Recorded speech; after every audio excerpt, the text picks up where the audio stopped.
گزشتہ ہفتے میں 8واں پارہ سورہ انعام آیت نمبر 152 پر گفتگو چل رہی تھی۔ مقدمے میں یہ بات بتائی گئی تھی کہ 3 آیتیں وصیت نامہ ہیں جس پر اللہ کے نبی صلی اللہ علیہ وسلم کی تصدیق موجود ہے۔ انبیاء سابقہ میں کوئی ایسی کتاب نہیں لائے جن میں نصیحتیں موجود نہیں تھیں۔ سارے انبیاء کی شریعتوں میں یہ نصائح موجود، اس میں کوئی تبدیلی نہیں۔ تورات کا آغاز بھی انہی کلمات سے ہوا ہے، کعب احبار کے حوالے سے۔ ان میں سے 10 باتیں بتائی گئی ہیں، میں کچھ گزشتہ کا اعادہ کر دوں۔ نمبر 1، اللہ کے ساتھ شریک نہ کرنا، والدین کے ساتھ حسن سلوک کرنا، اولاد کا قتل اس خوف سے کہ کہاں سے کھائیں گے کہاں سے کھلائیں گے، کھلی ہوئی بہائی کے قریب جانا، یہ تمام چیزیں ممنوعات میں سے تھیں۔ آخری چیز جو چل رہی تھی جس کا تذکرہ تھا کہ جس جان کو اللہ نے حرام قرار دیا ہے اسے قتل کرنا ناحق طریقے پر، یہ سب ممنوعات میں سے۔ ان کی خرابیاں نظر کیسے آئیں گی؟ لعلکم تعقلون میں واضح کر دیا کہ تم تعقل اور غور و فکر کر لو تو سمجھ میں آ جائیں گی۔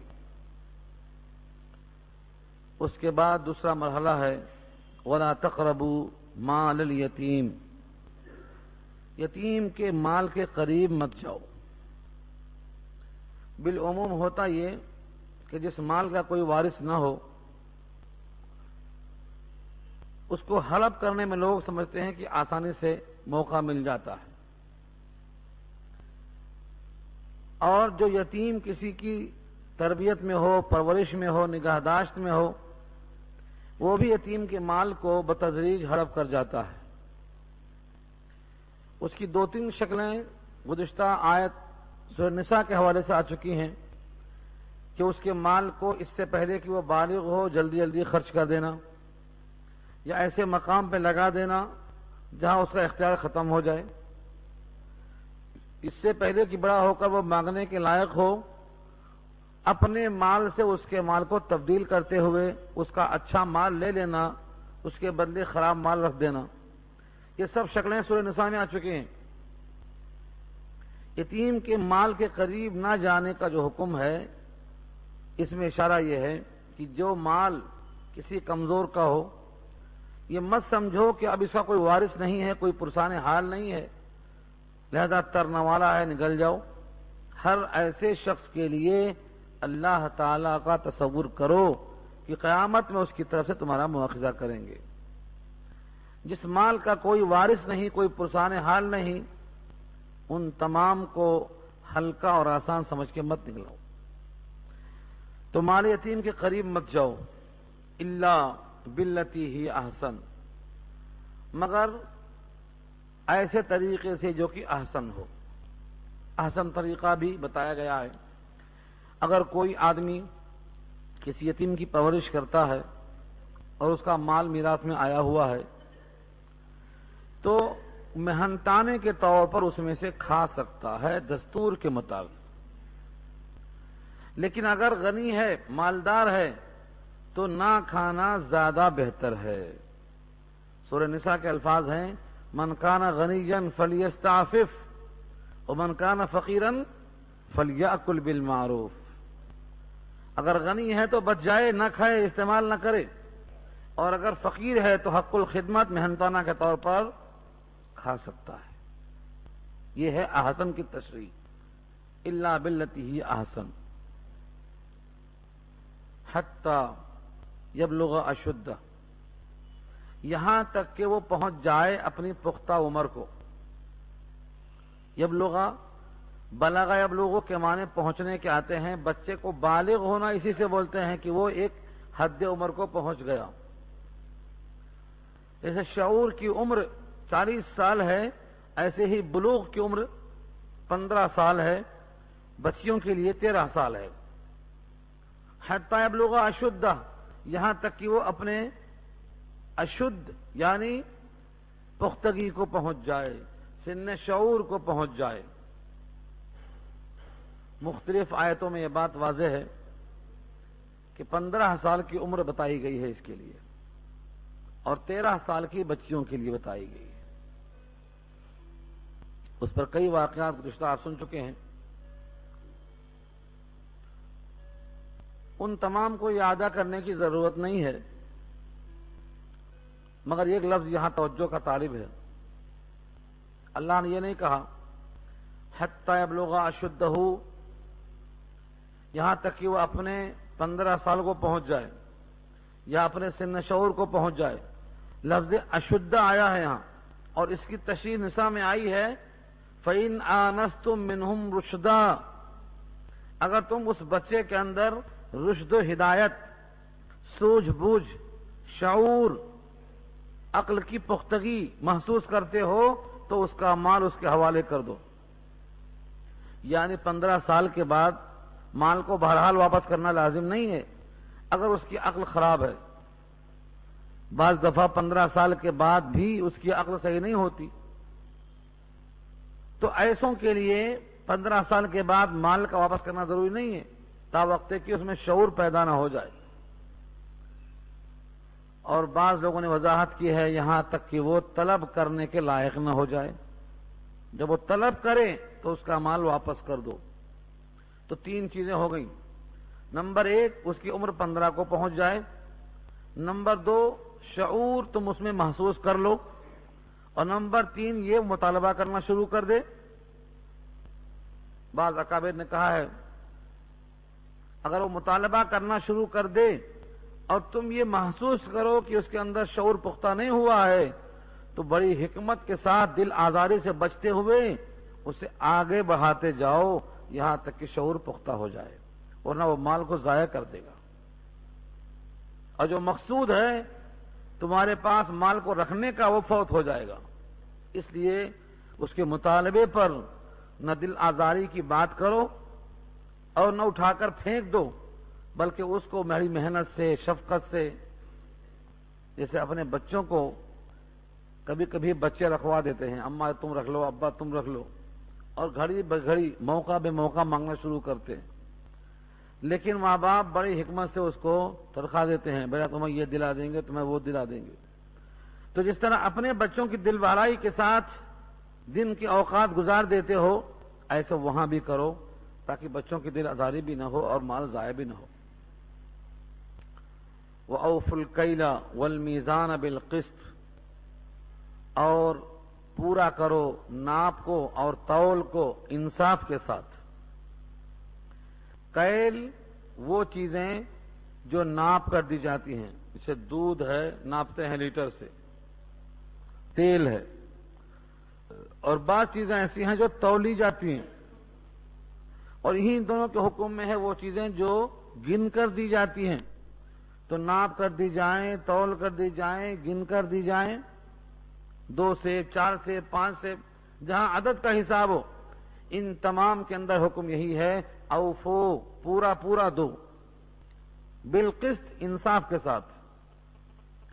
قرآن کریم میں یہ مضمون کئی مقام پہ آیا ہے، خود سورہ رحمان میں بھی مضمون ہے، سورہ حدید میں ہے، یہاں بھی ہے، سورہ مائدہ میں گزر چکا ہے۔ انصاف اللہ کو بہت پسند ہے، اس لیے دیتے ہوئے کسی کا حق مت مارو، پورا پورا دو۔ نبی صلی اللہ علیہ وسلم اس پر بہت سخت کلام فرماتے تھے۔ ایک بار بازار میں گئے، ایک گیہوں کے تھیلے میں ہاتھ ڈال دیا، اوپر سے گیہوں سوکھا نظر آتا ہے اور نیچے نمی تھی، ہلکا ہلکا بھیگا بھیگا محسوس ہو رہا تھا۔ آپ نے کہا یہ کیا ہے؟ یہ تو غبن فاحش ہے، جو تم نے اوپر رکھا ہے دکھانے کے لیے، اندر وہ چیز نہیں ہے، گویا تم نے اپنے بھائی کو ٹھگنا چاہا ہے۔ یہ کیا ہے؟ یہ وفاداری نہیں ہے، اس کا نام ہے غبن کرنا، غبن فاحش کرنا، دھوکہ دینا۔ لا خداع فی البیع، دھوکے میں، بیع میں دھوکہ دینا جائز نہیں ہے، منع کر دیا اس سے آپ نے۔ اس قسم کی بہت سی مثالیں ملتی ہیں۔ ایک بار ایک صاحب تشریف لائے خیبر سے، 1 کلو بہترین کھجور تحفے میں پیش کیا۔ نبی صلی اللہ علیہ وسلم نے کھجوروں کو دیکھا، ایک کھجور بھی خراب نہیں تھی، سب اچھی تھی۔ پوچھا کیا خیبر کی تمام کھجوریں ایسی ہوتی ہیں؟ انہوں نے کہا نہیں، ہم نے 2 کلو کھجور دے کر 1 کلو حاصل کیا ہے، 2 کلو کم حیثیت کی ردی کھجوریں دے کر کے 1 کھجور 1 کلو حاصل کر لیا۔ آپ نے کہا ایسا مت کیا کرو، یہ تو سود ہے، 2 کلو کے بدلے 1 کلو لینا سود ہے، جبکہ دونوں کی جنس ایک ہے۔ 1 کلو گیہوں لے کر 2 کلو گیہوں سود، 1 کلو چنا دے کر 2 کلو چنا سود۔ اگر دونوں کی جنس ایک ہے تو یہ سود ہو جائے گا۔ ایسا کرو 2 کلو کھجوریں پہلے بیچ دو درہم کے بدلے، اور جو پیسہ ملے اس پیسوں سے کھجوریں خرید لیا کرو جتنا ملے، یہ شکل جائز ہے۔ ایک ہی جنس کی چیز میں کمی زیادتی کے ساتھ لینا، جس کا نام تفاضل ہے، یہ بیع سود کہلاتی ہے، یہ جائز نہیں۔ اتنا حق تلفی کا لحاظ کیا ہے اسلام نے، اور ہمارے پاس لوگ دھوکہ دیتے ہیں۔ 2 آدمی کو بیچ میں اندھیرے میں رکھ کے فائدہ اٹھانا چاہتے ہیں، ایک خریدنے والا ایک بیچنے والا۔ یہ بیچ کا آدمی نہ خریدنے والا نہ بیچنے والا، یہ کیا ہے؟ یہ ٹھگنے والا کہلاتا ہے۔ قرآن کریم کی آیت میں ایسے شخص کے لیے جو مسلمان کی خیرخواہی نہ کرتا ہو، بڑے سخت الفاظ استعمال ہوئے۔ مسلمان صحیح وہ ہے جو مسلمان کا خیر خواہ ہو۔ کچھ لوگ ایسا کرتے تھے کہ باہر سے غلہ آتا، بازار میں جو منڈی جگہ ہے بیچنے کی، وہاں آنے سے پہلے کچھ لوگ لپک کر آگے پہنچ جاتے تھے، اس کو اپنے قبضے میں کر لیتے تھے اور ان کو طے کر لیتے تھے۔ دیکھو بازار میں 2 روپے کلو ہے، ہم 4 روپے کلو بیچیں گے۔ بازار میں یہ مال ہے نہیں، لوگ ضرور خریدیں گے، آپ کو 2 روپے سے ہونا ہے، ہم دیں گے، تھوڑا صبر کرو۔ پھر وہاں سے لائے اور یہاں 4 روپے کلو بیچا، 2 روپے پر کلو نفع جیب میں رکھ لیا، لوگوں کو مال مہنگا پہنچا، مال لانے والے کو کم ملا، یہ بیچ کا آدمی بلا محنت کیے ہوئے کھا گیا۔ آقا نے فرمایا یہ احتکار، یہ جائز نہیں ہے۔ آگے بڑھ کر کے حاصل کر لینا اور بازار والوں کو دھوکہ دینا، یہ درست نہیں ہے۔ حقیقت یہ ہے، یہاں تک فرمایا کوئی شہر والا گاؤں والے کا مال نہ بیچے۔ بخاری کے الفاظ ہیں وَلَا يَبِيعُ الْحَاضِرُ لِبَادِيَهْ، گاؤں والوں کا مال شہر والا نہ بیچے اس طرح دھوکہ دیتے ہوئے۔ ہاں خرید لے، خرید کر اپنے مقام پر لائے، اس کے بعد بیچ سکتا ہے وہ، مگر یہاں خریدتے نہیں، بیچنے سے پہلے نہ اس کا پورا محنتانہ ادا کرتے، نہ اپنے قبضے میں کرتے، نہ جگہ منتقل کرتے، یہ سب چیزیں ممنوع میں آتی ہیں۔ تو ناپ تول میں کمی کرنا منع ہے، بلکہ آقا کا ارشاد یہ ہے زن ورجح، تولو اور جھکتا ہوا تولو۔ جب کسی کو دو تو احسن طریقے سے ادا کرو۔ اس پر بڑی شدید وعیدیں آئی ہیں۔ جس طرح مکمل دینے کا حکم ہے ناپ تول میں، ایسے ہی جو آدمی یہ خدمت کرتا ہو اس کو کیا دینا ہے؟ پیسوں کے عوض میں کام دینا ہے۔ یہ بھی اگر اپنی خدمت میں کام چرائے گا، جان چرائے گا، وقت کم لگائے گا، پوری توانائی خرچ نہیں کرے گا، تو یہ بھی شخص حق مار رہا ہے۔ آج جتنے بھی سرکاری آفسوں میں ہیں، اللہ ماشاء اللہ تنخواہیں الگ ملتی ہیں، پھر بھی امید لگائے بیٹھے رہتے ہیں، رشوت کو حرام سمجھتے ہی نہیں ہیں۔ چلو ایک آدمی کا تصور نہیں ہے حساب کا، اور جہنم کو وہ مانتا ہی نہیں ہے، قبر کے عذاب کو تسلیم نہیں کرتا ہے، وہ ایسی غلطیاں کر لے تو کوئی حرج نہیں ہے، لیکن جس کو فکر آخرت ہے، اللہ کا یقین ہے، محشر کا یقین ہے، جہنم کا یقین ہے، حساب کتاب کا یقین ہے، نامہ اعمال کا یقین ہے، داہنے اور بائیں کا یقین ہے، ایسا شخص بھی لگا ہوا ہے۔ رشوت کو آج لوگ حرام سمجھتے ہی نہیں۔ اس لیے کیا ہو رہا ہے، وہ اپنی محنت کو جتنا واجب ہے نہیں پوری کرتے ہیں، یہ بھی تطفیف ہے۔ مجھے یاد آتا ہے امام مالک نے دیکھا ایک شخص نماز پڑھ رہا ہے، رکوع سجدے ڈنڈی مار رہا ہے، رکوع سجدے میں ڈنڈی مار رہا ہے، مطلب تیزی جلدی جلدی پڑھ رہا ہے، جیسے آج کل ہم لوگ پڑھتے ہیں۔ تو فرمایا امام مالک نے تففت فی الصلاۃ، تم نے نماز میں کوتاہی کی، تم نے اللہ کا حق مارا۔ نماز میں جیسا رکوع سجدہ مطلوب ہے ویسا نہ کرنا یہ بھی تطفیف ہے۔ اس سے معلوم یہ ہوا کہ جو آدمی جیسا معاہدہ کرے ویسا ہی اس کو دینا لینا چاہیے۔ دنیا عارضی ہے، اس کے فوائد عارضی ہیں، اس کی خاطر آخرت تباہ نہ کر لے۔ یہ پہلا ٹکڑا ہے اوفوا الکیل والمیزان بالقسط۔ اس کے بعد ایک سوال کا جواب ہے۔ لوگ سوچتے ہیں یہ کیسے ہو سکتا ہے، نماز میں بھی، کام میں بھی، لین دین میں بھی، کاروبار میں بھی، ہر جگہ ہم فٹ ہوں، یہ کیسے ہو سکتا ہے؟ دنیا میں اتنے مراحل ہیں، اتنے مشکلات ہیں، اتنی جگہوں پر ہمیں ایسا کرنا پڑتا ہے۔ اللہ نے اس کا جواب لگے ہاتھوں دے دیا، فرمایا لا نکلف نفسا الا وسعها، ہم کسی کو اس کی طاقت سے زیادہ مکلف کرتے ہی نہیں۔ ہم نے بیل سے نہیں کہا کہ نماز پڑھنا تم پر فرض ہے، ہم نے انسانوں سے کہا نماز پڑھنا فرض ہے۔ ہم نے غریبوں سے نہیں کہا کہ تم پر زکوٰۃ دینا فرض ہے، مالداروں سے ہم نے کہا زکوٰۃ دینا فرض ہے۔ جو حج کی طاقت نہیں رکھتے ان سے نہیں کہا کہ تم پر حج کرنا فرض ہے، جو وہاں پر پہنچنے کی طاقت رکھتے ہیں ان پر نماز کو ہم نے فرض کر دیا، حج کے فرض کر دیا۔ جو کمزور ہیں ان سے نہیں کہا ہے کہ تم پر جہاد فرض ہے، جو جہاد کے لائق ہیں ان پر جہاد کو فرض کر دیا گیا ہے۔ کون سا عمل ہے جس کے بارے میں آپ کہہ سکتے ہیں کہ رب کریم کا یہ حکم ہے جو ہماری طاقت سے باہر ہے؟ کون سا حکم ہے؟ یہ ہے ان تمام سوالوں کا بہت ہی چبھتا ہوا جواب، لا نکلف نفسا الا وسعها، ہم کسی جان کو مکلف نہیں بناتے مگر اس کی وسعت کے مطابق، وسعها اس کی وسعت کے مطابق۔ جو آدمی جتنے ظرف کا ہوتا ہے اللہ تعالیٰ اس کو اتنا ہی مکلف بناتے ہیں۔ مجنون ہو گیا، نمازیں اس کے اوپر ختم ہو گئی، بے ہوش ہو گیا، بے ہوشی اتنی بڑھ گئی کہ 5 نمازوں کے اوقات گزر گئے، نمازیں معاف ہو گئی۔ رب کریم نے ہر انسان کی صلاحیت، اس کی حیثیت، اس کی استعداد دیکھ کر حکم کو لگایا ہے۔ تو یہ ہے واضح ان تمام سوالوں کا جواب، لا نکلف نفسا الا وسعها، ہم کسی بھی جان کو مکلف نہیں بناتے مگر اس کی وسعت کو دیکھ کر۔ دیتے ہیں قدح خار بادہ خار دیکھ کر، کتنا پی سکتا ہے اتنا ہی پلاتے ہیں، زیادہ نہیں پلاتے ہیں۔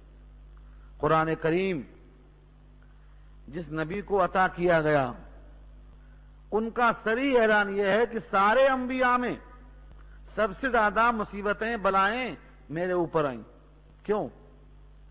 اشد الناس بلاء الانبیاء، ساری انسانیت میں سب سے زیادہ مصیبتیں انبیاء پہ آئیں اور ان میں سب سے زیادہ نبی صلی اللہ علیہ وسلم پر آئیں۔ کیوں؟ کیونکہ اللہ تعالیٰ نے آپ کے قلب میں اتنی ہی وسعت رکھا تھا، اتنا ہی صبر، اتنا ہی تحمل، اتنا ہی قربت، اتنا ہی لگاؤ، اتنا ہی اخلاص، اتنا ہی محبت لگا کے رکھا تھا، اس واسطے عطا فرمایا۔ کبھی سیرت النبی کو پڑھتے ہوئے گزر جاؤ کہ اس جسم پر اللہ کی خاطر پتھر برسائے گئے لیکن زبان نے شکوہ نہیں کیا،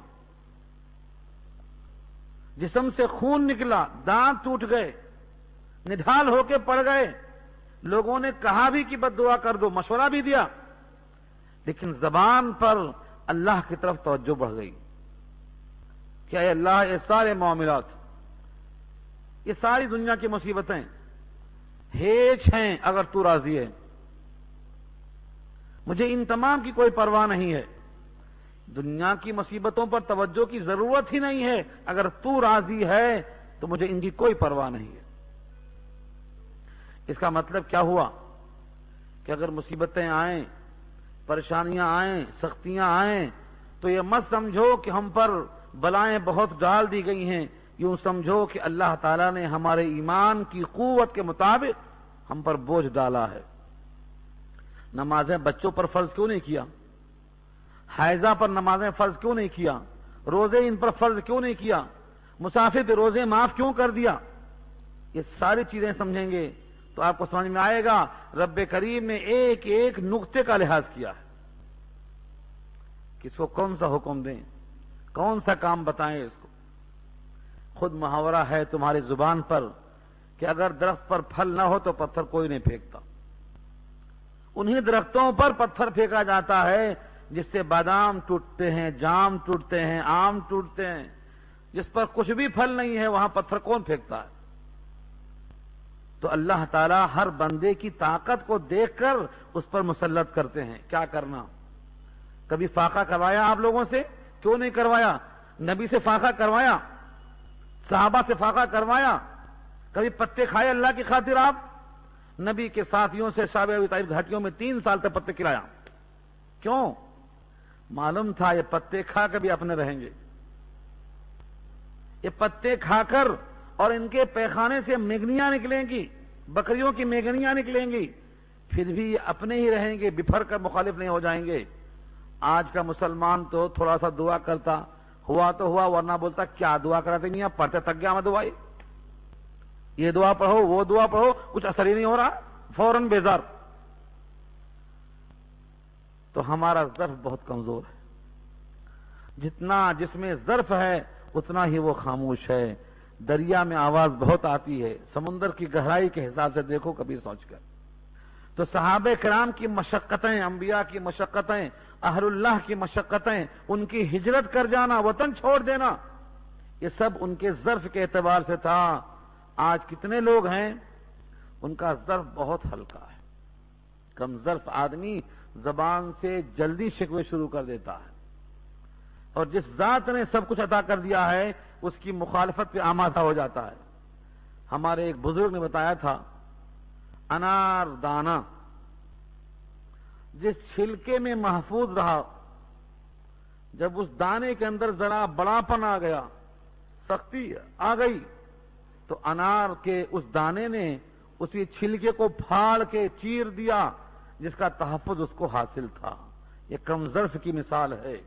جس اللہ نے وجود بخشا ہے، جس کے سائے عاطفت میں غذا اور حیات ملتی ہے، طبیعت کے خلاف ذرا ہوتے ہی اسی کے خلاف پڑ جاتا ہے۔ کہاں کی نماز، کہاں کا شکریہ اور کہاں کی تلاوت، کہاں کا صدقہ، بفر جاتا ہے۔ لیکن وصول رکھا اللہ نے، ہم طاقت سے بڑھ کر حکم لگاتے ہی نہیں، لا نکلف نفسا الا وسعها۔ جتنا جس کو صبر کرنا آئے سمجھ لو کہ وہ عند اللہ اتنا ہی بڑا بن گیا، اور جس کو صبر کرنے کی توفیق نہ ہو، جس میں تحمل اور ضبط کا مادہ نہ ہو، جس کی زبان پر جلدی گالی گلوج آ جائیں، وہ سمجھ لو بڑا ہلکا ہے، خفیف العقل ہے، اللہ کے پاس کوئی مقام اس کا نہیں ہے۔ لا نکلف نفسا الا وسعها، ہم اس کی طاقت دے کر مکلف بناتے ہیں۔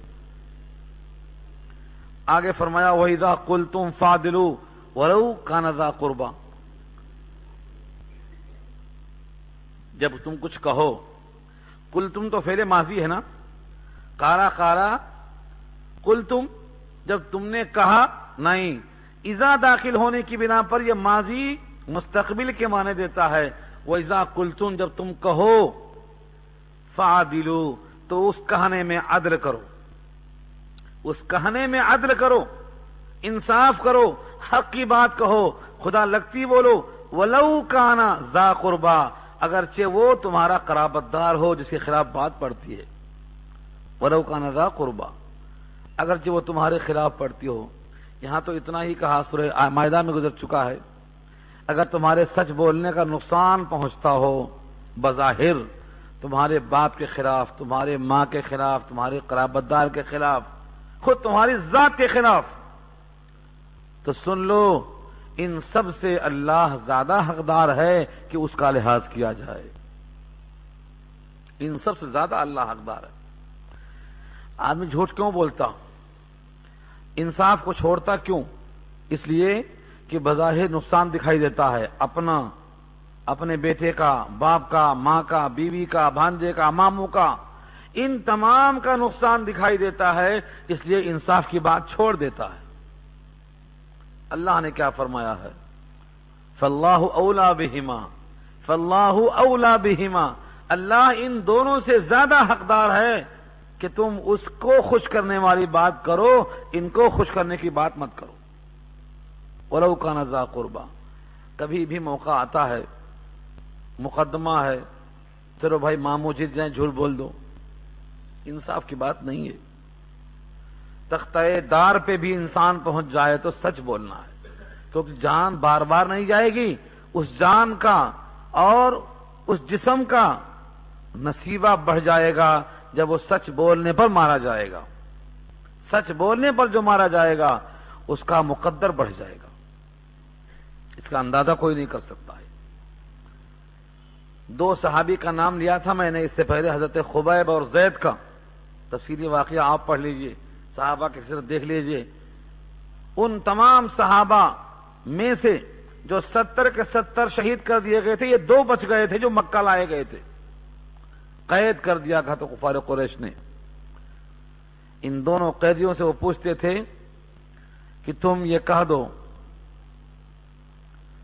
کہ تمہارے بدلے محمد صلی اللہ علیہ وسلم کو قید کر دیا جائے، تم کو ہم چھوڑ دیں گے، تم صرف تمنا ظاہر کر دو۔ فرماتے تھے خدا کی قسم، ہم قتل سے بچ جائیں اور اس کے بدلے نبی صلی اللہ علیہ وسلم کے پاؤں میں کانٹا چبھ جائے، ہمیں یہ بھی منظور نہیں۔ کیا مطلب ہے؟ یہ جان جانے والی ہے، 70 میں سے صرف 2 بچے ہیں، باقی مارے جا چکے ہیں۔ ان 2 کا بھی انجام وہی ہونے والا ہے، آنکھوں سے نظر آتا ہے، لیکن دل میں جب ایمان ہوتا ہے تو یہ جرات حاصل ہوتی ہے، صداقت حاصل ہوتی ہے۔ اور شاید آپ کو یہ معلوم ہو، حضرت سعید بن جبیر تابعی ہیں، ان کا پورا قصہ پڑھ لینا زندگی میں ایک بار، جو بزدل ہے بہادر بن جائے گا۔ حضرت سعید بن جبیر کو ظالم بادشاہ حجاج نے قتل کرنے کو بلایا تھا، اور جب سوال شروع کیا ہے، وہ سوال جواب نقل کرنے میں پورا گھنٹہ چاہیے، لیکن اس نے جو سوالات کیے تھے ان کے اہم اقتباسات پیش کر دوں میں۔ معلوم ہوگا کہ جو سچ بولنے کی ٹھان لیتا ہے اسے جان جانے کی پرواہ نہیں ہوتی ہے۔ جان جانے کی پرواہ کیوں ہوتی؟ بیوی کی خاطر، بچوں کی خاطر۔ ان کا کیا ہوگا یہ دیکھنا، ہمارے ایمان کا کیا ہوگا۔ ہمارے بعد ان کا محافظ وہی ذات ہے جس نے ہم کو پالا،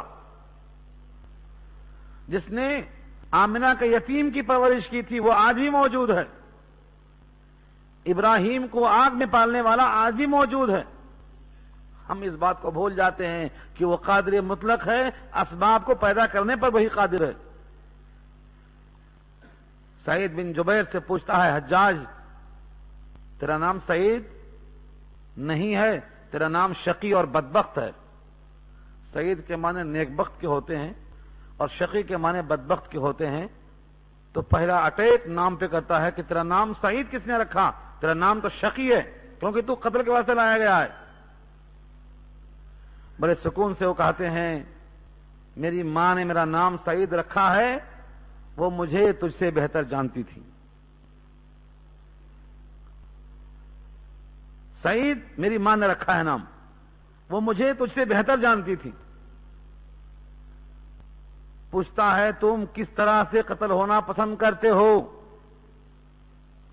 جواب ملتا ہے جس طرح تم اپنے لیے پسند کرتے ہو قتل ہونا۔ جھلا جاتا ہے، غصے میں بفر جاتا ہے، کہتا ہے ان کا چہرہ قبلے کی طرف سے پلٹا کر پیچھے کی طرف کر دو۔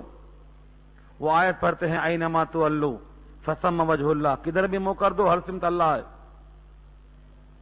غصے میں کہتا ہے ان کی ناک کو زمین پہ رگڑ دو، لٹا کر جلادوں نے ان کی ناک زمین پہ رگڑ دیا، وہاں سے آواز نکلتی ہے منہا خلقناکم منہا خلقناکم وفیہا نعیدکم ومنہا نخرجکم تارۃ اخری۔ اسی مٹی سے تم کو ہم نے پیدا کیا ہے، تم کو دوبارہ اسی میں داخل کریں گے، یہیں سے باہر نکالیں گے۔ اس قسم کے سوال جواب کے بعد تنگ ہو کر کے قتل کرتا ہے، تو چونکہ ان کو موت کا خوف نہیں تھا، اتنا خون نکلا، حجاج بیمار پڑ گیا۔ لوگوں نے پوچھا بیماری کی وجہ کیا ہے؟ کہا کسی بھی مقتول کی لاش میں اتنا خون میں نے دیکھا نہیں تھا۔ خون کا زیادہ نکلنا عدم خوف کی دلیل ہے۔ اس بیماری کے بعد حجاج بچ نہ سکا، ختم ہو گیا۔ تو بہادر کا خون بھی مرتے مرتے رنگ لاتا ہے۔ تاریخ پڑھو اپنی، ہم نے آج سب کچھ زندگی کی خاطر کر دیا ہے، دنیا دنیا دنیا، حالانکہ دنیا سے فراق لازمی ہے۔ وہ دن آنے والا ہے جس دن یوم فراق ہوگا، جدائی کا دن لازمی ہے۔ ہم نے ایک بیان میں ریکارڈ کرایا تھا، دنیا سے جدائی کا دن، اس دن کیا تصور ہوتا ہے، جانے والا کیا سوچتا ہے اور جن کے ہاتھ سے نکلتا ہے وہ کیا سوچتے ہیں۔ آپ اس کو سنیں، آپ کو اندازہ ہوگا، تفصیل وہاں پر موجود ہے۔ یہاں اشارہ یہ ہے کہ جب بھی کہو تو عدل کی بات کہو، چاہے وہ قرابت دار کے خلاف پڑتی ہو، کبھی انصاف کو مت چھوڑو۔ آج افسوس یہ ہے، جب کوئی سوال کیا جاتا ہے علمی طور پر تو مسلمان بٹ چکے ہیں۔ جو جس جماعت کی گیت گاتا ہے اس جماعت کے مطابق جواب دینا چاہتا ہے اور لوگوں کو کھینچنا چاہتا ہے۔ تقسیم مت ہو، مسلمان ہم ہیں، مسلمان ہونا ہمارے واسطے کافی ہے۔ تقسیم ہونا یہ مضر ہے مسلمان کے لیے۔ تقسیم کر دیا گیا، اتنا تقسیم کر دیا گیا ہے کہ اب ٹکڑوں کی گنجائش نہیں رہ گئی۔ ہر شخص وہی کہتا ہے جو اس کی جماعت کہتی ہے۔ ایسا نہیں کہنا چاہیے، وہی کہنا چاہیے جو حق و انصاف کی تمہارے دل میں اللہ ڈالتا ہے علم کے مطابق۔ کسی کے غم کی پرواہ نہیں، کسی کے خوشی کی پرواہ نہیں، خدا لگتی بات کہنا چاہیے۔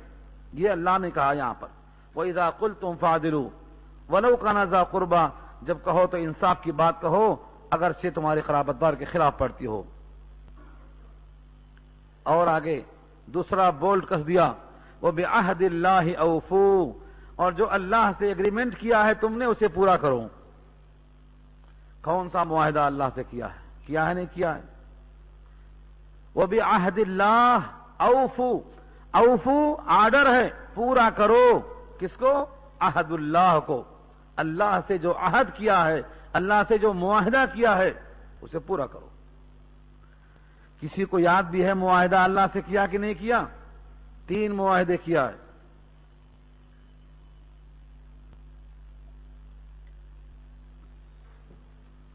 ایک معاہدہ ہے جس کا نام ہے یوم الست، یاد دلاؤں؟ شاید یاد آ جائے۔ سورہ آراف میں یہ بحث پھر آئے گی۔ اللہ تعالیٰ نے قیامت تک کے پیدا ہونے والے انسان کو آدم کی پشت سے نکال کر ان سے پوچھا تھا، کیا میں تمہارا رب نہیں ہوں؟ الست بربکم قالوا بلا شہدنا، سب نے کہا ہاں کیوں نہیں، ہمارے رب آپ ہیں، ہم اس کا اقرار کرتے ہیں۔ شہدنا علی انفسنا، اپنے ذات پر ہم گواہی دیتے ہیں۔ یہ یوم الست کب ہوا تھا؟ آدم کو پیدا کرنے کے بعد آدم کی پشت سے تمام روحوں کو نکال کر سوال کیا گیا تھا۔ یہ سوال اس دنیا میں نہیں ہوا تھا، وہیں ہوا تھا جنت میں۔ اقرار وہاں کیا تھا سب لوگوں نے۔ یہ ایک پہلا اقرار ہے، یہ بھی مراد ہو سکتا ہے۔ اور دوسرا اقرار جب بندہ کہتا ہے لا الہ الا اللہ محمد الرسول اللہ، جب کہتا ہے اللہ کے سوا کوئی معبود نہیں اور محمد صلی اللہ علیہ وسلم اللہ کے رسول ہیں، یہ اقرار ہے زبان سے کہ آپ کی الوہیت اور آپ کے محبوب کی رسالت کو ہم تسلیم کرتے ہیں۔ حاکم آپ کو مانیں گے، طریقہ آپ کے نبی کا تسلیم کریں گے۔ یہ بھی ایک عہد ہے جو کلمہ پڑھنے کے بعد ہمیں پورا کرنے کا حکم دیا گیا ہے۔ ایک اجنبی عورت جب شوہر کے ساتھ جڑنے کے موقع پر رضامندی کے لیے سر ہلا دیتی ہے، ہاں کہہ دیتی ہے، تو زندگی بھر شوہر کے ماتحت ہو جاتی ہے۔ اور ہم نے اتنا بڑا کلمہ پڑھنے کے بعد ہمیشہ اپنی خواہش پوری کیا ہے، کبھی اللہ کے ماتحت ہونے کا تصور نہیں رکھا۔ خلاف ورزی ہے یہ دوسرا عہد ہے۔ اور تیسرا عہد صرف نمازی کرتا ہے، بے نمازی نہیں کرتا ہے۔ ہر روز عشاء کی نماز کے بعد جب وتر کی تیسری رکعت ہوتی ہے تو کھڑا ہوتا ہے اور اللہ سے اقرار کرتا ہے، وَلَكَ نُصَلِّي وَنَسْجُدُ وَإِلَيْكَ نَسْعَىٰ وَنَحْفِدُ۔ یہ کیا ہے؟ یہ اقرار نامہ ہے۔ یہ باقاعدہ ہر بندہ اللہ سے اقرار کرتا ہے کہ جو تیرا نہیں وہ میرا نہیں۔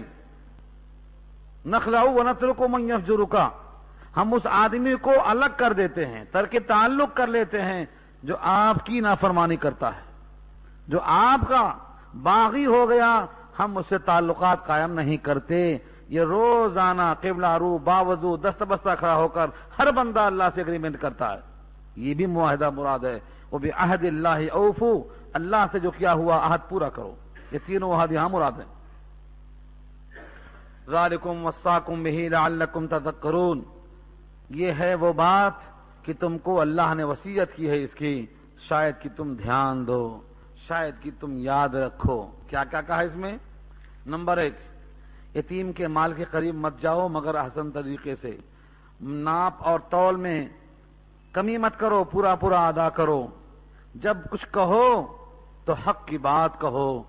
یہ اقرار نامے ہوئے اللہ کی طرف سے۔ تذکر کا لفظ یہاں بتا رہا ہے کہ ان تمام باتوں کی خوبیاں کب سمجھ میں آئیں گی؟ جب ہم دھیان دیں، ورنہ یتیم کا مال ہڑپ کرنے میں کیا خرابی ہے نظر نہیں آئے گی، سوچیں گے تو آئے گی۔ ناپ تول میں ڈنڈی ماریں گے تو فائدہ ہی تو ہوگا، نقصان کیسے ہوگا؟ تذکر کریں گے تو سمجھ میں آئے گا، ہاں یہاں لے لیں گے وہاں دینا پڑے گا۔ کسی کے تائید میں بولنے میں خرابی کہاں ہے؟ خرابی سمجھ میں آئے گی جب سوچیں گے کہ اس کی تائید میں بولنے سے حق چھوٹ جائے گا اور حق والا ہم سے خفا ہو جائے گا اور اس کا صلہ ہمیں خراب ملے گا۔ تو تذکر کی یہاں پر حاجت ہے۔ اللہ فرماتے ہیں لعلکم تذکرون، شاید کہ تم دھیان کرو۔ اس کے بعد ان تمام مذکورہ احکامات کی طرف توجہ دلائی گئی۔ فرمایا وَأَنَّ هَذَا صِرَاطِي مُسْتَقِيمًا، اور بے شک یہ ہے میرا راستہ جو سیدھا ہے، فَاتَّبِعُوهُ، اس کی اتباع کر لو۔ روزانہ ہر نماز میں جھوٹے منہ سے ہم کہتے ہیں صراط مستقیم پر ہم کو چلا۔ اللہ فرماتے ہیں چلنا چاہتے ہو یہ ہے صراط مستقیم، یہ ہے میرا صراط مستقیم۔ یہ پورے احکامات میں ذرے منہ انحراف مت کرو، یہ صراط مستقیم تمہیں مل جائے گا۔ وَأَنَّ هَذَا صِرَاطِي مُسْتَقِيمًا، یہاں دیکھو خبر نہیں ہے، مستقیماً حال ہے، یہ میرا راستہ ہے اس حال میں کہ وہ درست راستہ ہے، مستقیم ہے، مستقیماً حال ہے یہ۔ فَاتَّبِعُوا، اس کی اتباع کر لو۔ اسی بات کو منفی انداز میں کہا وَلَا تَتَّبِعُوا السُّبُلَ، اور بہت سی راہوں کی اتباع مت کرو۔ اس آیت کی تشریح میں ہم نے سنایا تھا قصہ، نبی صلی اللہ علیہ وسلم نے لکیر کھینچ کر فرمایا، ایک لمبی لکیر کھینچ دیا، فرمایا یہ صراط مستقیم ہے، اور اس کے دائیں بائیں بہت سی لکیریں ہیں، آڑی ترچھی ڈال دیا، فرمایا یہ متفرق راستے ہیں، یہ دائیں بائیں جتنے راستے ہیں الگ الگ ہیں، اور ان میں سے ہر راستے پر شیطان کھڑا ہے دعوت دیتے کے لیے۔ بے حیائی کا راستہ یہاں بھی دائی، چوری کا راستہ یہاں بھی دائی، جہنم کا راستہ یہاں بھی دائی۔ شیطان جن کاموں سے خوش ہوتا ہے ان تمام راستوں پر دائی موجود، بلاتے چلے جا رہے ہیں۔ اللہ کے رسول فرماتے ہیں ایک راستہ یہ سیدھا ہے، جتنے راستے باقی ہیں یہ سب جہنم کی طرف جا رہے ہیں۔ اس آیت کو دیکھ لو اور نبی کے اس لکیر کو غور سے دیکھ لو، وَأَنَّ هَذَا صِرَاطِي مُسْتَقِيمًا، اور بے شک یہ دین یہ میرا راستہ ہے سیدھا، اسی کی اتباع کر لو۔ وَلَا تَتَّبِعُوا السُّبُلَ، اور کئی راستوں کی اتباع مت کرو، فَتَفَرَّقَ بِكُمْ عَنْ سَبِيلِهِ، تم متفرق ہو جاؤ گے، یعنی وہ راستے تم کو لے کر صراط مستقیم سے کہیں اور لے کے چلے جائیں گے۔ فتفرق بکم، تم کو لے کے متفرق ہو جائیں گے، عن سبیلہ، صراط مستقیم کے راستے سے الگ کر دیں گے۔ آپ دیکھو کتنے لوگ اسلام میں داخل ہو رہے ہیں، داخل ہونے کے بعد ان ٹیڑھے راستوں پر چلتے ہوئے کوئی یہودیوں سے قریب، اسرائیلیوں کے قریب، کوئی شرک کے قریب، کوئی کفر کے قریب، 73 فرقے پیدا ہو گئے جن کے عقائد ایسے ہیں کہ وہ آہستہ آہستہ صراط مستقیم سے ہٹ چکے ہیں۔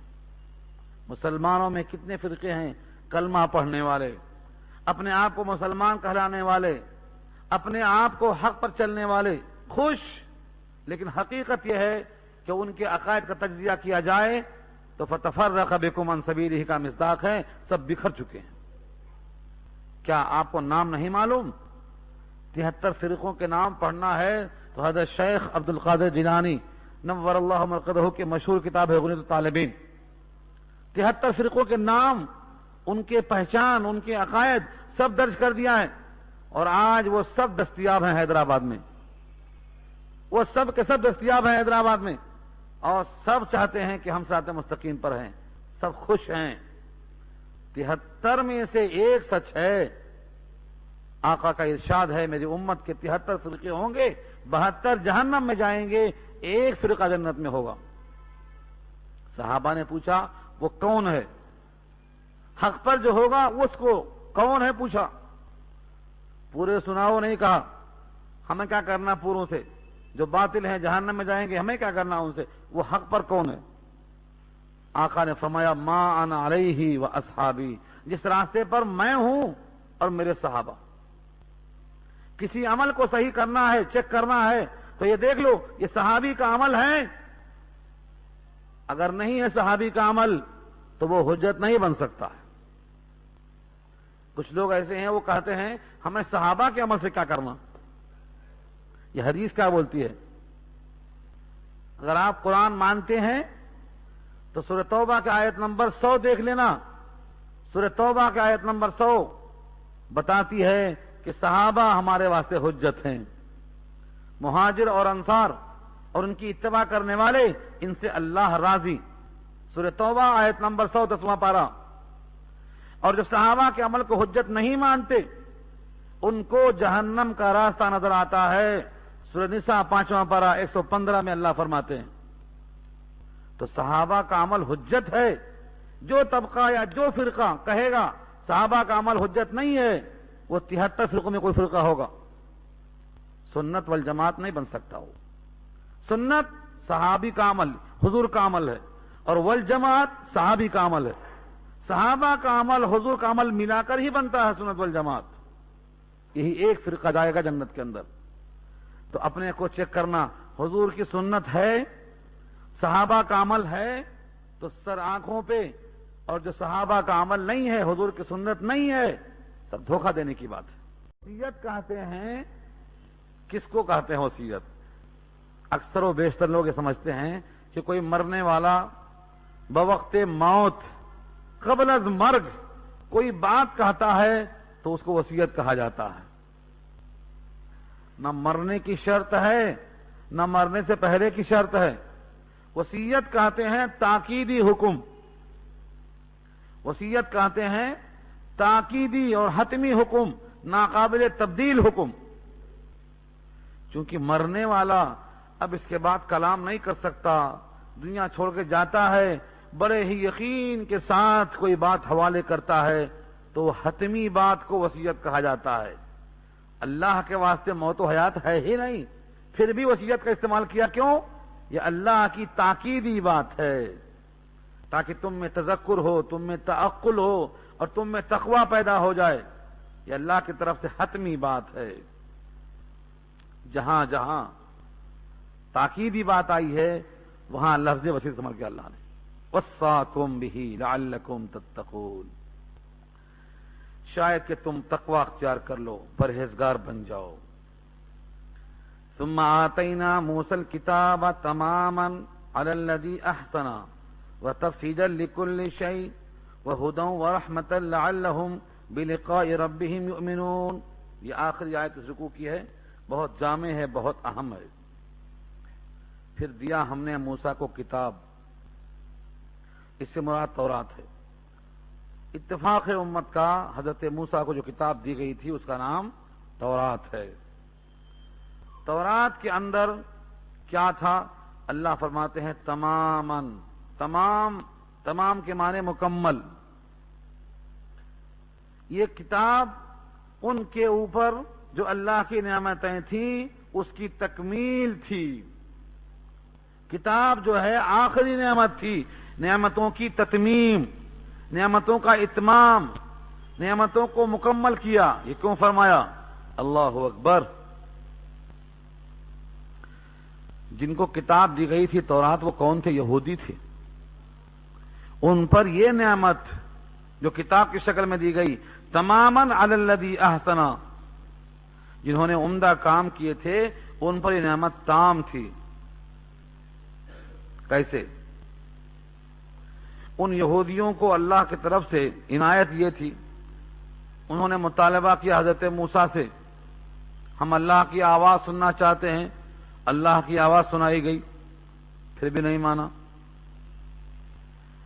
قتل کرنے لڑنے کے واسطے کہا گیا یا چلو اس شہر میں قبضہ کر لو، کہا ہم نہیں جاتے، تم چلے جاؤ۔ 40 سال بھٹکتے رہے مقام تیہ میں، پھر کہا ہمیں دھوپ لگتی ہے، چھاؤں آ گئی بادل کی، کہا ہم کو بارش اور پانی کی حاجت ہے، 12 پتھروں پہ مار دیا، پانی نکل آیا۔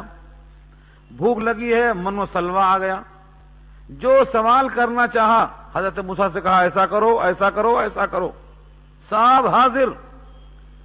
لیکن ان تمام نعمتوں میں سب سے زیادہ اتمام کی شکل یہ کتاب کو رکھا اللہ نے، تماماً تکمیل کرتے ہوئے علی الذی احسن، ان لوگوں پر جنہوں نے اچھے کام کیے تھے۔ گویا نعمتوں کی تکمیل تھی کتاب۔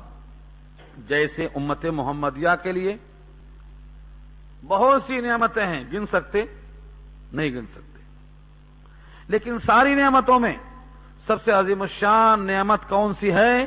وہ اللہ کی کتاب ہے۔ اللہ کی کتاب۔ نبی صلی اللہ علیہ وسلم کا ارشاد ہے لن تضلوا ما تمسکتم بہما، تم جب تک میری سنت اور کتاب اللہ کو پکڑ رہو گے تمہیں کوئی گمراہ نہیں کر سکتا۔ کیسی نعمت دیا؟ کسی کی ہمیں حاجت نہیں، خلوص دل سے کتاب کو پکڑ لیا اور تشریح میں نبی کی سنت کا لحاظ کر لیا، ہمیں کوئی گمراہ نہیں کر سکتا۔ لیکن اس کتاب کو چھوڑ دینے کی وجہ سے آئے دن فرقے بن رہے ہیں، لوگ گمراہ کر رہے ہیں اور لوگ گمراہ ہو رہے ہیں، لیکن اپنے عمل اور عقیدے کو اس کتاب پر رکھ کر چیک کرنے کی توفیق نہیں ہو رہی ہے۔ اللہ ہم سب کو توفیق دے۔ اس کتاب کی دوسری خوبی کیا ہے؟ وَتَفْصِيلًا لِكُلِّ شَيْءٍ، ہر چیز کی تفصیل ہے، یہاں پر سب احکام کی تفصیل موجود ہے۔ اور وَهُدًى، ہدایت ہے، وَرَحْمَةً، اور رحمت ہے۔ دو چیزیں، ہر مسئلے کی تفصیل، گمراہی کے موقع پر ہدایت و رہنمائی، بوقت فیصلہ ان پر شفقت و رحمت، یہ سب کتاب کی برکت ہے۔ اب میں ذرا واضح کر دوں، تفصیل تو آپ کو معلوم ہے اردو میں استعمال ہوتی ہے، یہ ہدایت کیا چیز ہے؟ صراط مستقیم کی شکل میں ہدایت ہم مانگتے ہیں، ہدایت ہے کیا؟ ہدایت سیدھے راستے پر چلتے چلتے نہ بھٹکنا، سیدھے راستے پر چلتے چلتے منزل تک پہنچنا، یہ ہدایت ہے۔ ہم پہلے یہ فیصلہ کریں کہ ہم چلتے ہیں کیا، کوئی راستہ ہے کیا، راستہ بھٹک کر کہیں جا سکتا ہے کیا، سیدھے راستے پر چل کر ہم کہاں پہنچنا چاہتے ہیں، ہماری منزل ہے کیا، یہ چیزیں سوچنے کی ہیں۔ ان تمام باتوں کا جواب پیچھے آ چکا ہے۔ ہم آدم کی پشت سے باہر نکالے گئے، وہاں سے ہم چلے ہیں۔ آدم کی پشت سے نکال کر پوچھا گیا تھا رب ہیں ہم؟ سب نے کہا ہاں، اقرار ہوا، چلے وہاں سے، آبا و اجداد کے صلب سے نکلے، ماؤں کے رحم سے منتقل ہوئے، اب اس زمین پر موجود ہیں۔ آگے پھر قبر ہے، پھر محشر ہے، پھر موقف حساب کے بعد جنت و جہنم ہے۔ یہ راستہ ہے کہ نہیں ہے؟ چلنا ہے نہیں چلنا ہے اس منزل پہ؟ اسی لیے ہم مسافر ہیں۔ حضور کا حکم اسی واسطے ہے مسافر کی طرح رہو۔ مسافر کیسے رہتا ہے؟ ضروری سامان پر توجہ کرتا ہے، جو بوجھ نہ بن جائے انہیں کی تکمیل کرتا ہے۔ مسافر کی طرح ہم چلتے، تو یہ ہمارا سفر ہے، ہم وہاں سے چلے ہیں، اب یہاں پہنچے ہیں، آگے ابھی جانا ہے۔ ازل سے چلتے چلتے گور تک پہنچا ہے مشکل سے، مسافر ہوں کہاں جانا ہے، نا واقف ہو منزل سے، چلا جا رہا ہے، چلتا ہے چلا جا رہا ہے، کہاں جانا ہے، جنت میں جانا ہے کہ جہنم میں جانا ہے۔ جانے کی نیت تو جنت کی ہے، لیکن اگر راستہ بھٹک گئے تو خطرہ ہے بھٹکنے کا۔ تو ہدایت کہتے ہیں راستے سے نہ بھٹکنا، اسی ڈگر پہ چلنا جس پر چلتے چلتے انبیاء جنت تک پہنچے ہیں، اسی ڈگر پہ اسی روش پہ چلتے چلتے جس پر فیصلہ ہمارے دائیں ہاتھ میں آ جائے، اس ڈگر پہ چلنے کا نام ہدایت ہے۔ اہدنا الصراط المستقیم، اسی کو ہم مانگتے ہیں۔ تو یہ کتاب میں کیا ہے؟ ہدایت ہے، اور کیا ہے؟ رحمت۔ رحمت کے معنی شفقت، دل نرم ہوتا ہے تو ہم اس کی بات کو مان لیتے ہیں۔ بچہ روتا ہے، اس کے رونے کو دیکھ کر دل نرم پڑ جاتا ہے، بیٹا کیا چاہیے؟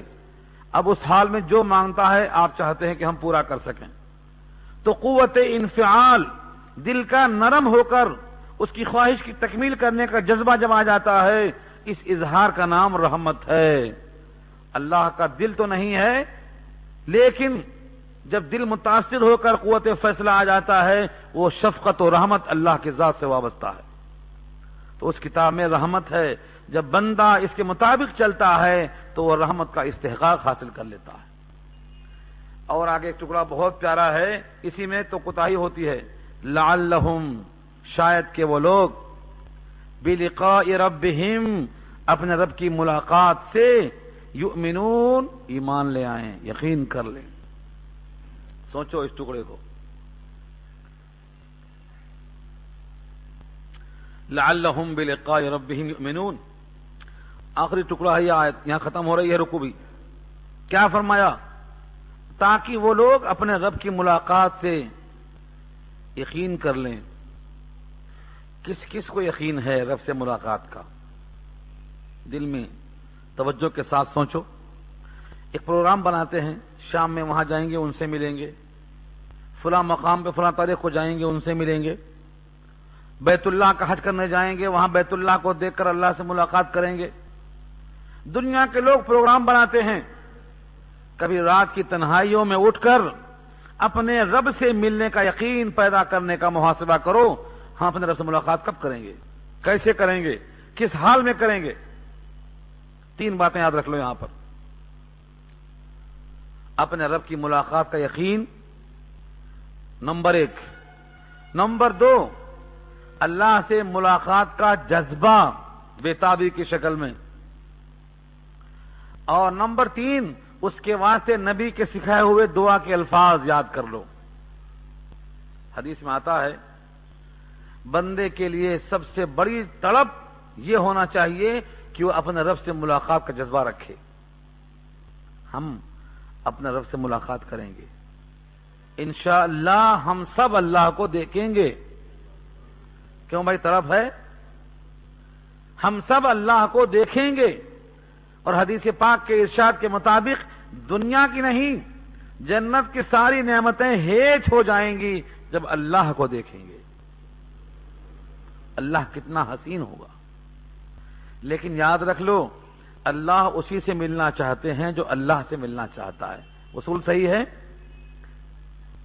حضور کے الفاظ ہیں، مسلم کی روایت ہے، من احب لقاء اللہ احب اللہ لقاءہ، ومن کرہ لقاء اللہ کرہ اللہ لقاءہ۔ جو بندہ اللہ سے ملنا چاہتا ہے اللہ بھی اس سے ملنا چاہتے ہیں، اور جو بندہ اللہ سے نہیں ملنا چاہتا ہے اللہ بھی اس بندے سے نہیں ملنا چاہتے۔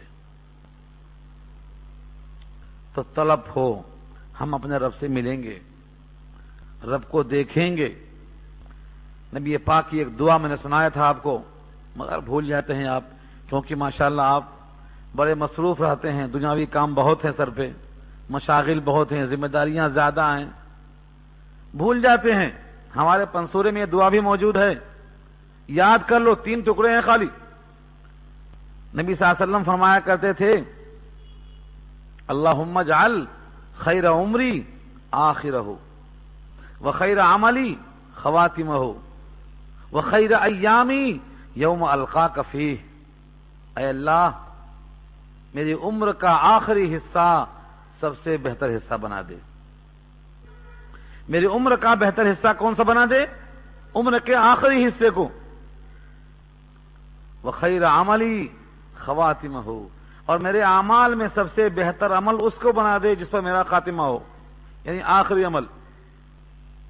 وخیر ایامی یوم القاک فیہ، اور بہترین دن میرا دن وہ بنا دے جس دن میں آپ سے ملاقات کو حاضر ہوں۔ آخری عمل بہتر ہو، اور عمر کا آخری حصہ بہتر ہو، اور اللہ سے ملاقات کا دن تمام دنوں میں سب سے بہتر ہو۔ یہ تین باتوں کی طرف دل میں رکھ لو، اور اس پر مطابق آج سے شروع کر دو قدم، ایک ایک قدم، ایک ایک مرحلے میں سوچتے ہوئے جاؤ کہ ہمیں اللہ سے ملنا ہے۔ اگر اللہ راضی ہوگا تو ملنے میں مزہ آئے گا، اور اللہ ناراض ہوگا تو رحمت کی نگاہ نہیں ڈالیں گے، کلام نہیں کریں گے، متوجہ نہیں ہوں گے۔ جیسا کہ بعض لوگوں کے بارے میں قرآن کہتا ہے وَلَا يَنظُرُ إِلَيْهِمْ، ان کی طرف دیکھیں گے نہیں۔ وَلَا يُكَلِّمُهُمُ اللَّهُ، اللہ ان سے ہم کلام بھی نہیں ہوں گے۔ اور بعض کے بارے میں کہا گیا ہے کہ ان کے درمیان حجاب پڑ جائے گا، وہ اپنے رب کو نہیں دیکھ سکیں گے۔ وَهُمْ عَنْ رَبِّهِمْ يَوْمَئِذٍ لَمَحْجُوبُونَ، اپنے رب سے حجاب میں کر دیے جائیں گے۔ یہ سزا ہوگی ان کے واسطے۔ تو رب کو نہ دیکھنا، حجاب میں آ جانا، رب سے ہم کلام نہ ہونا، رب کا ان کی طرف توجہ نہ کرنا، یہ سب محرومی کی دلیل ہے۔ اور جس کو یقین آتا ہے رب کی ملاقات کا تو کیا کرے؟ وہ کتابوں میں غور کرے۔ کتاب میں پڑھنے والا گویا اللہ سے ہم کلام ہوتا ہے۔ جس کو اللہ سے مل کر ہم کلامی کا شرف حاصل کرنے کی تمنا ہے، وہ اس دن سے اور آج سے شروع کر دے۔ یہ کلام اللہ ہے، اس کا نام کیا ہے؟ کلام اللہ، اللہ کا کلام۔ جس کو اللہ سے مل کر کلام کرنے کی آرزو ہے وہ آج سے کلام شروع کر دے۔ روزانہ 2 آیتیں پڑھے، روز 2 بات ہوتی ہے اللہ سے۔ جب قرآن پاک کی ایک آیت پڑھے گا تو اللہ سے ایک گفتگو کر چکا۔